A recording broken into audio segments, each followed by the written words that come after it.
Hey guys, in today's super short video, we're gonna discuss this pivot pin. Super duper important, guys, when you're changing your clutch or your transmission.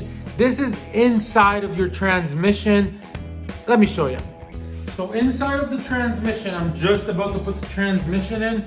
Right in here, see right here, this is so important, guys. Somebody actually changed the clutch on the parts car that I took this out of, and they never changed this. So there it is. See, there's a little spring around it. Press that, spring comes off. I got a new spring too, so that's all is what it is, right? Okay, so anyways, that's your pivot pin. They're plastic from the factory and they completely wear out. Super common problem. That's what that should look like. So make sure you change yours, guys.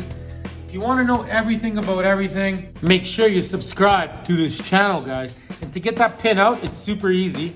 See, so there it is. You do have to remove your transmission to get it out, right? So in the back here, there's a little wee hole. See it? And you just basically put something in there and push it out. No big deal, right? And I mean, obviously, if you don't know what the pivot pin does, so like this whole assembly, right, basically sits on it, right? It literally pivots on it, right? That's what engages your clutch. Anyways, thanks for watching, guys. Till next time, everybody.